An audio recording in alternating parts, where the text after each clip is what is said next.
Doctor Manoj Kumar इस वक्त हमारे साथ जुड़ चुके हैं। देश के जाने माने स्वास्थ्य विशेषज्ञ हैं और फिलहाल सीनियर कंसल्टेंट हैं मैक्स हॉस्पिटल में। डॉक्टर मनोज, बहुत बहुत स्वागत है सर, गुड इवनिंग आपका।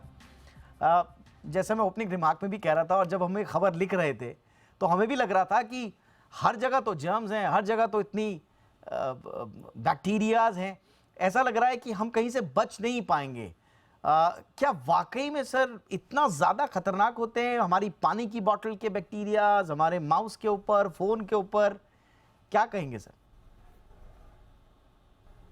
नहीं, ये दीपक जी, आप बिल्कुल, मैं आपकी बात से सहमत हूँ। और ये जो रिपोर्ट आई है waterfilterguru.com, जो एक यूएस बेस्ड कंपनी है, उसकी जो रिपोर्ट आई है वो डराने वाली तो है। लेकिन आपने जैसे कहा कि कुछ वैज्ञानिकों का ये मानना है, बैक्टीरियोलॉजिस्ट का, कि ये जो हमारे मुंह पे जो अंदर ओरल कैविटी में जो कॉलोनियल बैक्टीरिया होते हैं, जो ऐसे ही आमतौर पे हमारे माउथ में रहते हैं या ओरल कैविटी में रहते हैं, उसी के कंटेमिनेशन से हुआ है।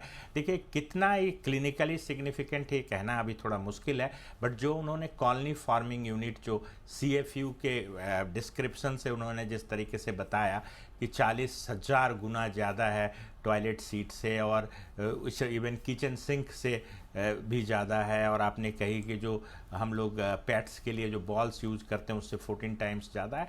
तो निश्चित तौर पे बैक्टीरियल कॉलोनी फॉर्मेशन यूनिट जो है ये ज़्यादा है इन बोतलों पे, तो इसमें कोई शंका नहीं है। फुल्ली साइंटिफिकली डेराइव डाटा है, और स्वाब लिया है उन्होंने और उसका फिर कल्चर किया है। उन्होंने पेट्री डिश जैसे एक कल्चर मीडिया टाइप की चीज़ बताई है बोतल के माउथ को।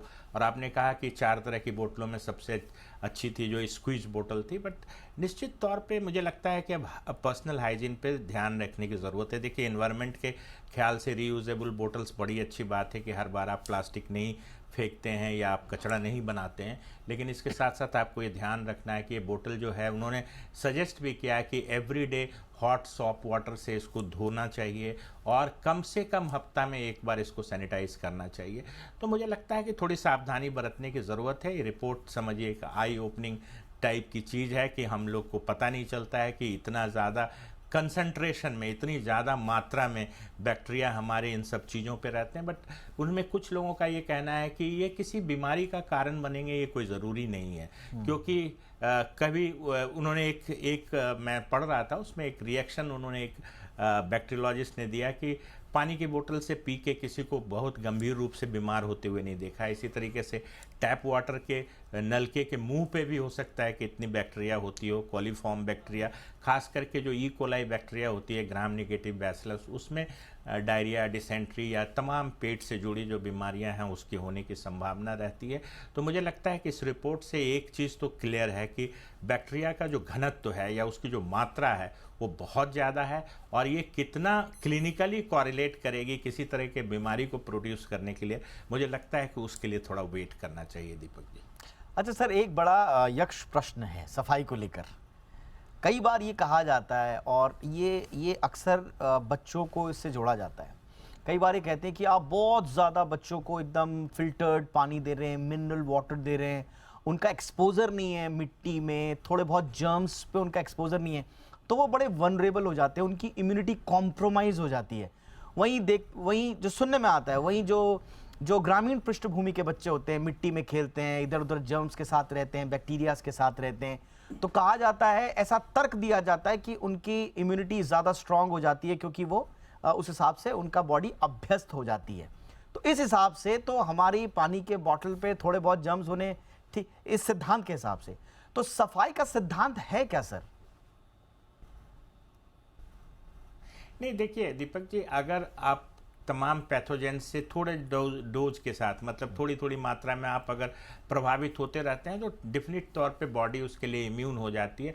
बट अभी प्रॉब्लम क्या है कि इन्फेक्शस डिजीज जो हैं, जो संक्रामक बीमारियां हैं, वो तो देखिए आप जैसे ग्रामीण क्षेत्रों में ज़्यादा होता है। अगर आप देखिए तो रूरल इंडिया में डायरिया और डिहाइड्रेशंस के जो केसेज हैं वो बहुत ज़्यादा होते हैं और बच्चों में मौत का कारण भी बनता है। तो मुझे नहीं लगता है कि सफाई तो करनी चाहिए। देखिए, बीच में हम लोगों ने काफ़ी इस बात के लिए भी जोर दिया था कि जो वो आप फीडिंग बोटल्स होते हैं उसके निपल्स में भी काफ़ी इन्फेक्शन होता है, तो आप कटोरी चम्मच से बच्चों को दूध पिलाएं।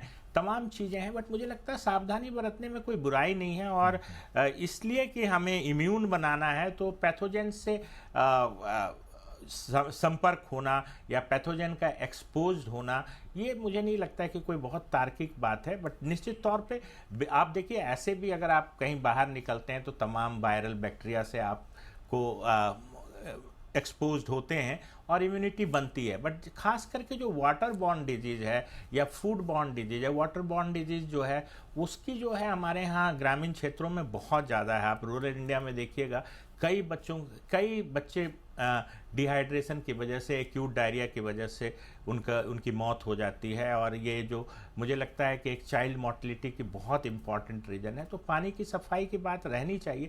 बट ये जो डराइव हुआ है, जो बैसिलस या ग्राम नेगेटिव बैक्टीरिया जो वाटर के बोतल के से जो मिला है, ये कितना ज़्यादा क्लिनिकली सिग्निफिकेंट है उसके लिए हमें थोड़ा वेट करना पड़ेगा। क्योंकि ये हो सकता है कि ये वही जो नॉर्मली आप जैसे स्किन के सरफेस पे देखिए, ओरल कैविटी में देखिए, हमारे मसूरों में देखिए, बैक्टीरिया तो होता ही होता है।